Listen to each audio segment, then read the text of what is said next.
모든 사람이 원하는 것. 논쟁이나 적대적인 감정을 소멸시키고 선의를 갖게 하여 상대방으로 하여금 우리 말을 주의 깊게 듣게 하고 싶지 않은가? 좋다. 여기에 그 비결에 해당하는 말을 소개하겠다. 그렇게 생각하시는 것이 지당합니다. 제가 당신이었더라도 역시 그렇게 생각했을 테니까요. 아무리 고약한 사람이라도 이렇게 대답하면 점잖아지지 않을 수 없다. 왜냐하면 100%의 성의로 말하게 되기 때문이다. 상대의 입장이 되면 상대와 같은 생각을 갖게 되니까 말이다. 알 카포네를 예로 들어보겠다.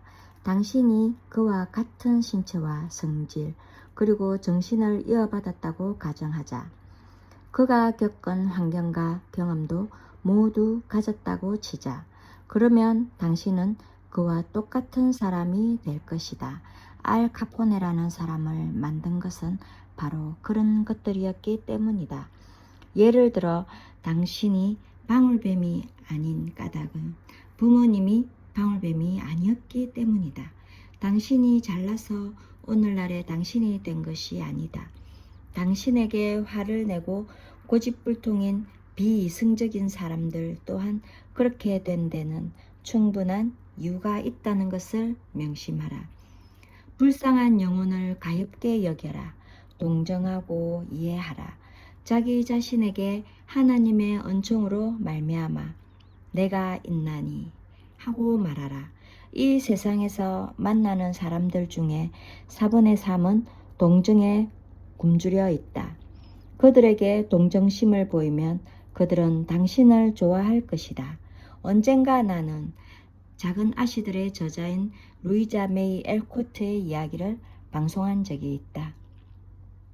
나는 그녀가 매사추세츠주의 콩코드에 살면서 불멸의 저서들을 집필한 것을 알고 있었다. 그런데 어찌된 영문인지 나는 뉴햄프스주의 콩코드에 있는 그녀의 집을 방문했다고 이야기하고 말았다. 뉴햄프스라고 한 번만 말했으면 용서를 구할 수도 있었을 텐데 2번씩이나 말해버린 것이다.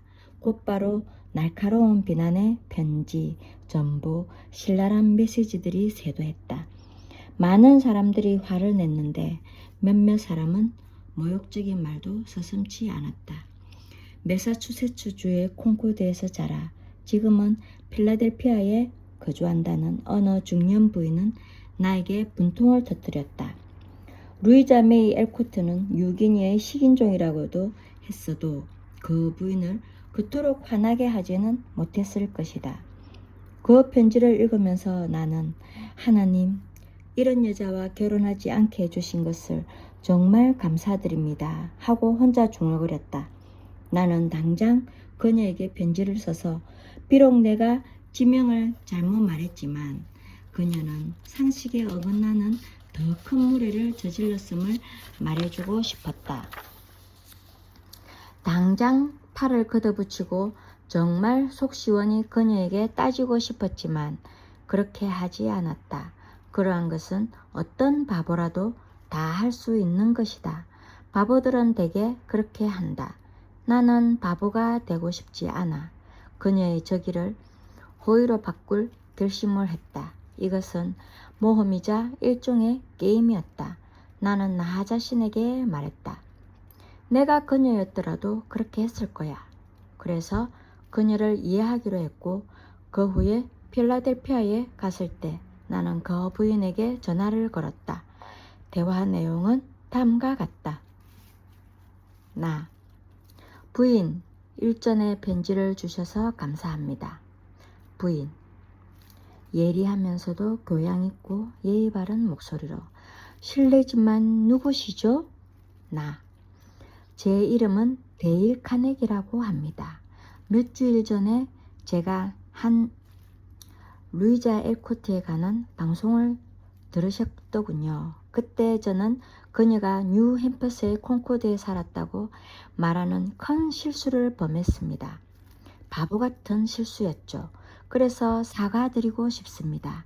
시간을 내어 편지를 보내주셔서 정말로 감사했습니다. 부인, 그런 편지를 보내서 죄송합니다. 카네기 씨, 제가 흥분했습니다.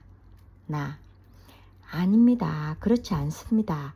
사과할 사람은 부인이 아니라 저입니다. 학교 다니는 애들도 저보다는 나을 거예요. 그 방송에 나간 다음 일요일날 방송을 통해 사과드렸지만 부인께 개인적으로 다시 사과드리고 싶습니다. 부인, 저는 사실 매사추세츠주의 콩코드에서 태어났지요. 저희 집안은 200년 동안 매사추세츠 지방의 명문가였습니다. 그래서 저는 고향을 무척 자랑스럽게 여기고 있어요. 엘코트가 뉴햄퍼스는 콩코드에서 살았다는 방송을 듣고 매우 기분이 나빴습니다. 그렇다고 그런 편지를 보내 정말로 부끄럽습니다. 나, 부인께서는 저보다는 기분이 덜 상하셨으리라 믿습니다. 저의 실수는 매사추세츠주를 상하게 만든 것이 아니라 제 마음을 상하게 하더군요. 부인 많은 위치와 교양을 갖춘 사람들 중에 방송하는 이들에게 일부러 시간을 내 편지를 쓰는 사람들은 별로 없었습니다. 그러니 다음에 혹시 제가 또 큰 실수를 하면 다시 편지를 써서 지적해 주십시오. 부인, 글쎄요. 아무튼 제가 한 비난을 이렇게 이해해 주시니 정말 감사합니다. 선생님은 정말 멋진 분이시군요. 선생님에 대해서 더 많이 알고 싶어요. 이렇게 내가 사과를 하고 그 부인의 입장을 이해했기 때문에 부인도 사과를 하게 되었고 나를 이해해 주었다. 나는 감정을 억제함으로써 만족감을 성취했는데 그것은 모욕에 대해 친절을 베풀어 얻게 되는 그런 만족감이었다. 분풀이로 그 부인에게 스쿨킬 강으로 뛰어내리라고 소리치는 것보다 감정을 자제하고 상대방을 이해함으로써 오히려 나를 좋아하게 만들어 더 큰 보람을 얻게 되었던 것이다. 백악관의 대통령은 매일같이 골치 아픈 인간관계에 직면하게 된다. 테프트 대통령도 예외는 아니었다.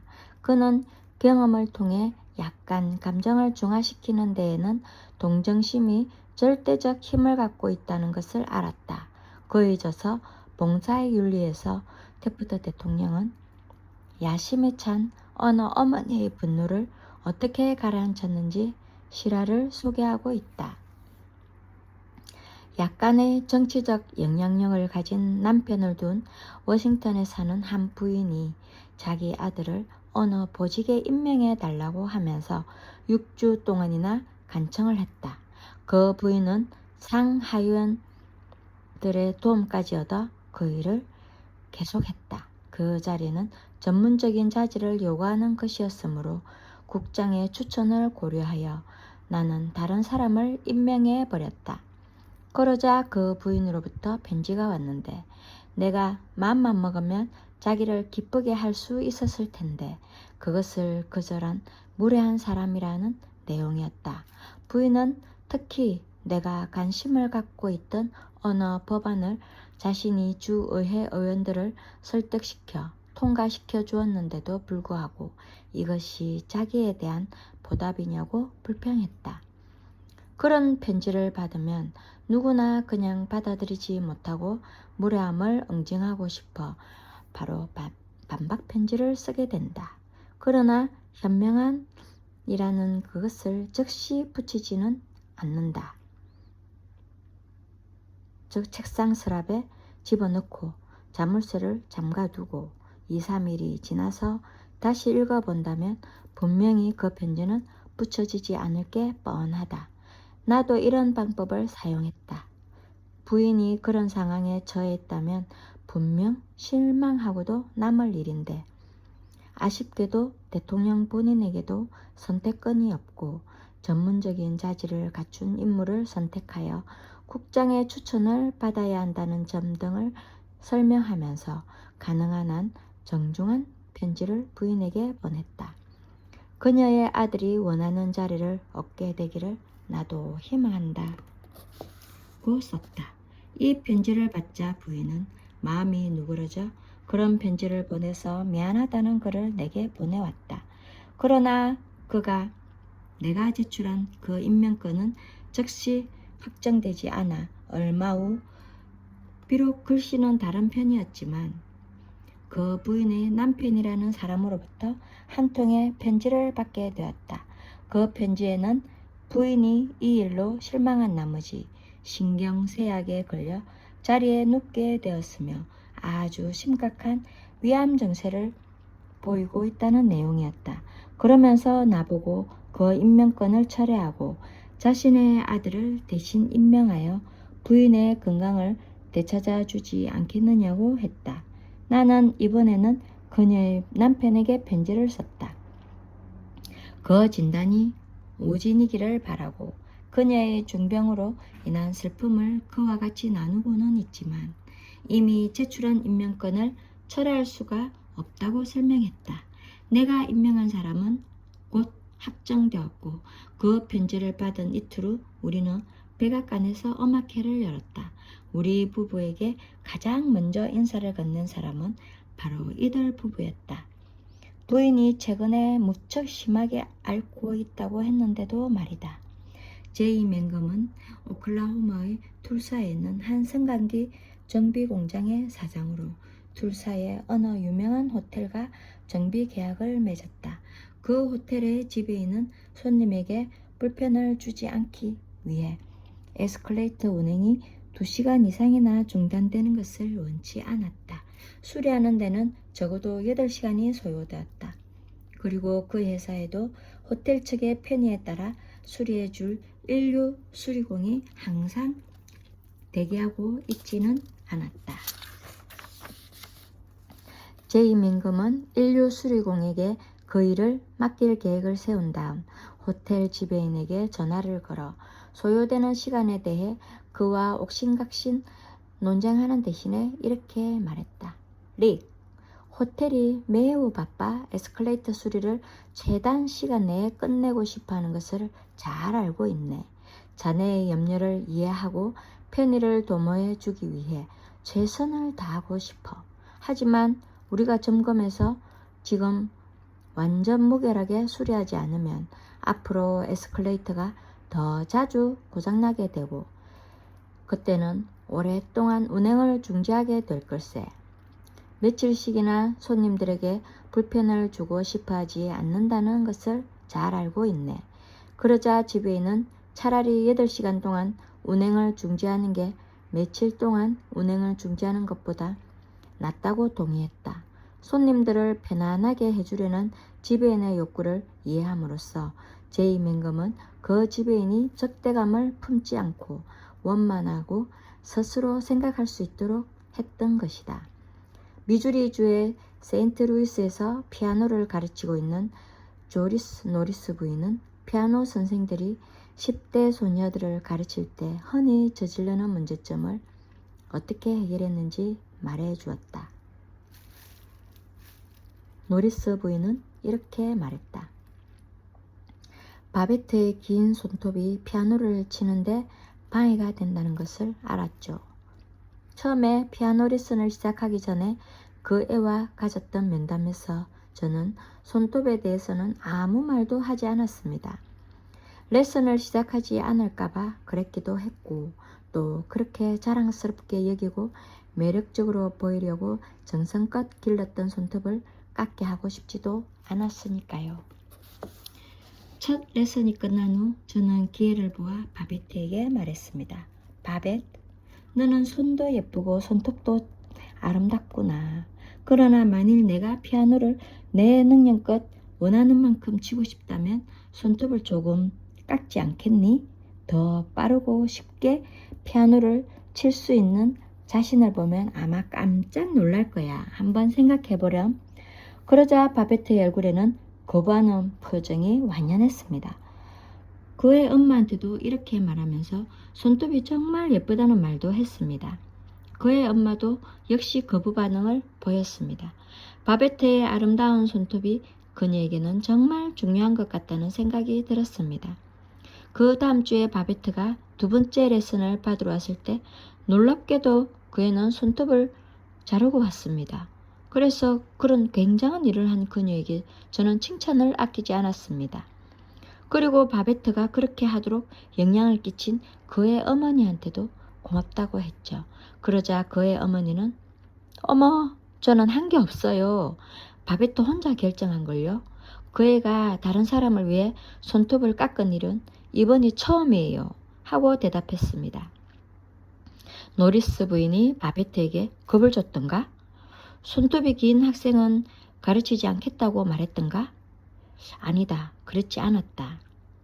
노리스 부인은 바베트의 손톱이 아주 예쁘고 그것을 자른다는 것은 쉽지 않으리라는 것을 인정했다.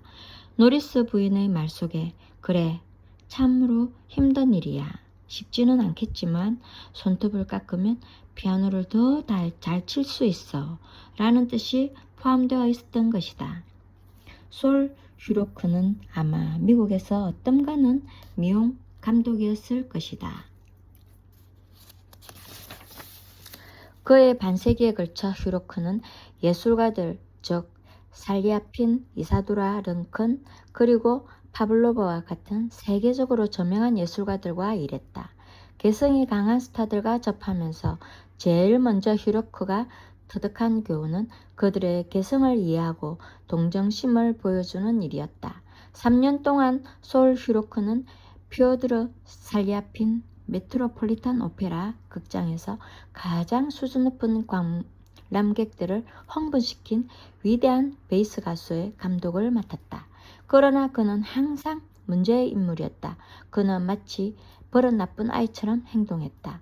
슈로크는 저 친구는 모든 면에서 아주 끔찍한 사람이야 라고 했다. 일화를 소개해 보기로 하겠다. 노래를 부르기로 예정된 날 정오경에 살리아핀은 솔 슈로크에게 전화를 걸어 솔, 몸이 좋지 않아. 목구멍이 마치 굽지 않은 햄버거 같아. 오늘 밤에는 노래를 할 수 없겠는걸? 하고 말했다. 슈로크가 그렇다고 싸움을 했을까? 천만의 말씀이다. 흥행사는 예술가를 그런 식으로 대해서는 안 된다는 것을 잘 알고 있었다.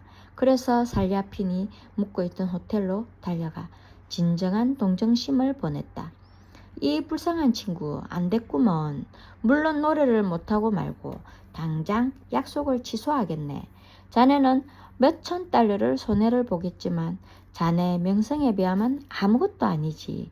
그러면 살리아핀은 한숨을 쉬며 나중에 다시 오는 게 좋겠네. 5시쯤 와서 내 상태를 봐주게 하고 말한다. 5시가 되면 슈로크는 다시 호텔로 가 동정심을 표한다.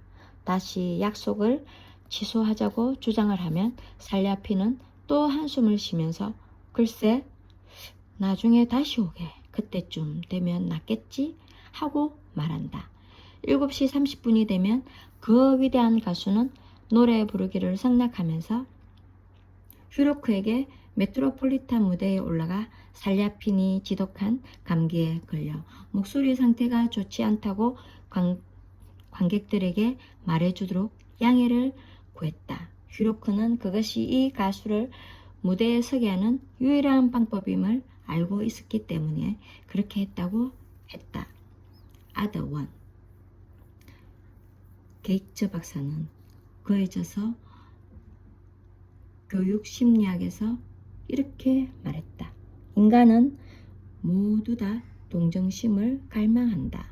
어린이는 자기의 상처를 무척 보여주고 싶어 하며 심지어 동정심을 많이 받고 싶은 나머지 상처를 만들기도 한다.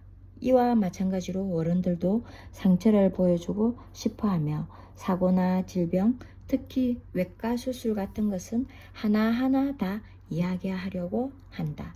어떤 상황에서든 불행에 대한 자기 연민은 모든 인간이 느끼는 감정이다.